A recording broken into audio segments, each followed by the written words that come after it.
I just wanted to dispel one question I've been getting all morning as I walk around the show.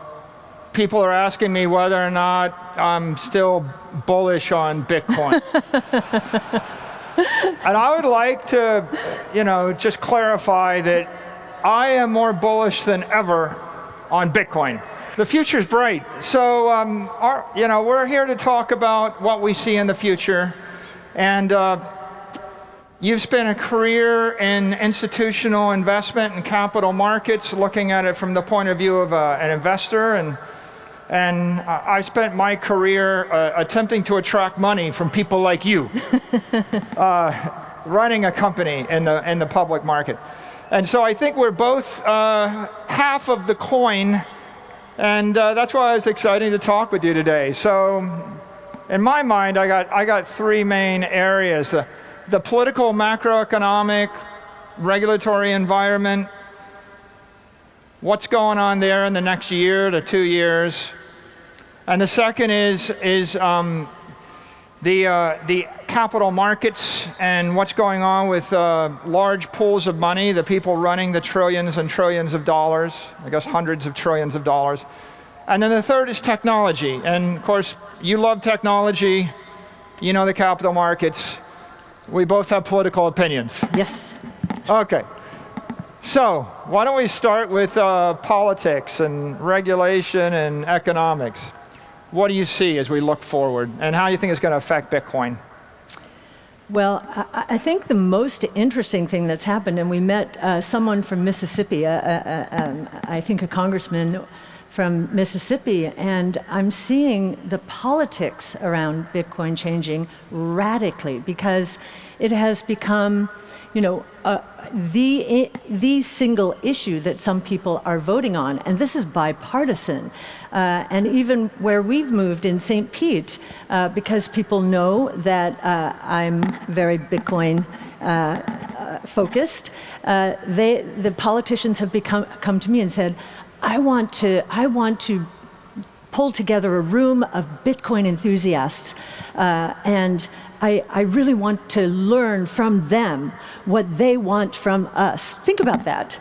Think about that. That is a radical shift over the last few years. The other thing that I see, so a year ago, roughly, when Janet Yellen was appointed Treasury Secretary, I remember her first comments about Bitcoin were money laundering, nefarious characters, environmentally damaging.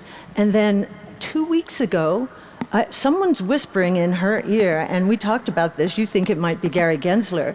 There is someone whispering in the ears of politicians, if you want to lose, if you want the US to lose out on this, one of the most amazing innovation platforms of all times, you keep talking like that. So she has changed her tune. So I'm very positive here. And of course, we're meeting people from around the world, just met from Honduras, Mexico. I think the movement is spreading pretty quickly now. Yeah, I think the last 12 months has been just a 180-degree turn.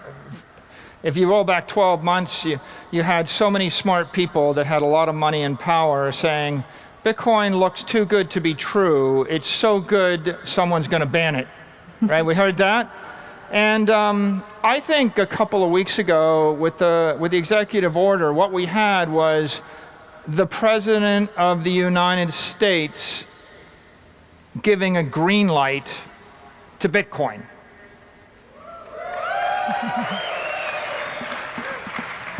You have a one-page memo and it says, whereas 40 million Americans, rely upon this and this is part of their future, I hereby direct every government agency to get educated on Bitcoin and figure out how you incorporate it into the government.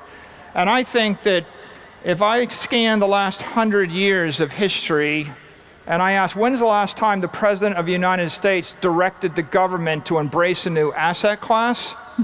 The answer is never. So I think that Bitcoin should be taking a victory lap for what happened here just in the past few weeks in the United States government. Because a year ago, Bitcoin was, maybe it was Eastern technology and it wasn't Western technology, and maybe the government was going to ban it and we're afraid of it. And what happened in the last 12 months is Bitcoin moved west, Bitcoin has been embraced. The administration has given a green light to Bitcoin. And, Congress and the Senate are enthusiastically figuring out Bitcoin, and now there's a little jockeying, I think, about who can be the most pro-Bitcoin politician. Yes, bipartisan. This is a bipartisan issue. It's bringing our country together in many ways, which is, given what we've just been through, so shocking. The one thing that I will say we need to watch out for is, in China a few years ago, it was blockchain technology all the way, we're going to lead the way. And then, of course, they banned everything in favor of their own CBDC, of course, the digital yuan. I don't hear talk about that here, and I haven't heard much talk about, hey, this is going to displace the dollar as the reserve currency of the world. That's very good that we're not hearing that kind of rhetoric, but I am sure as the elections evolve, someone will raise it as an issue. Nonetheless, I think the momentum is clearly behind Bitcoin now. I mean, the momentum is clearly behind Bitcoin. Yes. A lot of people have anxiety about regulation, and they ask me, aren't you afraid? And I do not have anxiety about regulation. When I look at this, I say, yeah, there's a lot of stuff to be worked through. FASB's working through some accounting issues, FDIC's working through some banking issues, SEC's working through some security issues, the administration's working through all their issues. But regardless of how fast that happens and how sharp that occurs, I don't think there's any outcome other than favorable for Bitcoin. And I think that what I say over and over again is, Bitcoin is the ethical safe haven for any public figure, and it is the technical safe haven for any technical company, and it is the financial safe haven for any investors. So if you have anxiety, I think that people that are thinking about this are going to realize that Bitcoin is the risk-off crypto asset network, and all of this regulation is going to create volatility, but ultimately the single number one most important issue is you walk into a room with people that have collectively 10 or 20 trillion dollars, and you tell the story, and they say, well, Bitcoin sounds better than gold, and Bitcoin sounds better than owning a big tech stock, and Bitcoin sounds like the solution to all the world's problems, and it's just so good that someone is going to take it away from me because it's too good. And what you need is this one-page memo from the White House saying, no, we're not taking it away from you.